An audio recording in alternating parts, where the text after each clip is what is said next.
Presyo ng itlog sa pamilihan sa Batangas City tumaas. Matumal na bentahan daing ng mga tindera. Para sa detalye makakasama natin live si Paul Hernandez. Paul?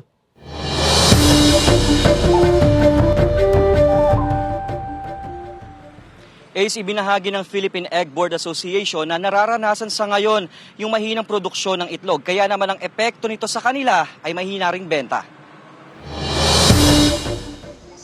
Nitong nakaraang linggo, nagtaas ng presyo ng kada tray ng itlog ang retailer na si Valerie. Nasa 5 piso na raw ang patong niya. Depende sa size, 200 pesos hanggang 235 pesos ang kada tray ng itlog. Ay, nataas daw ang pakain. Nataas din ang gasolina pag magde-deliver. Ganon.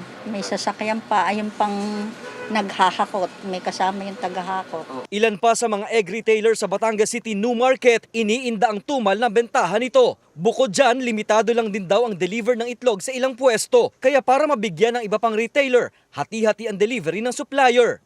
Pagka maraming supply, walang ganon. Kung maraming kukunin mo, sige, ganon. Pero ngayon, babahagi na lang. Paliwanag daw sa kanila ng mga supplier, kaling season daw ngayon. Nakararanas nga raw ng mahinang produksyon ngayon ng itlog, sabi ng Philippine Egg Board. Hina ng benta ang epekto nito sa kanila. Maraming tumigil nagkasakit. Pagkatapos yung ibang nalugi, nagbawas ng alaga.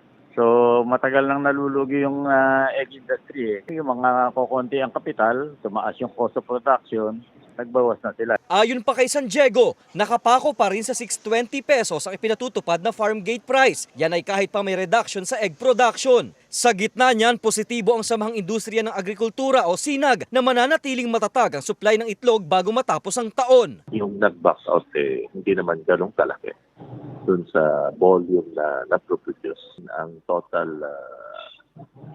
stocks natin wala pa naman nakikitang critical sa ngayon up to this coming month. Sa ngayon ay nasa 7 pesos hanggang 950 pesos ang presyo ng kada piraso ng itlog. Naniniwala rin ang SINAG na mapapanatili lang sa ganitong presyo ang itlog hanggang sa Disyembre.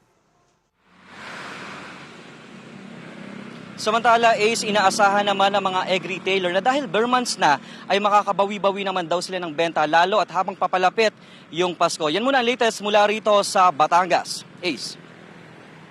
Maraming salamat, Paul Hernandez.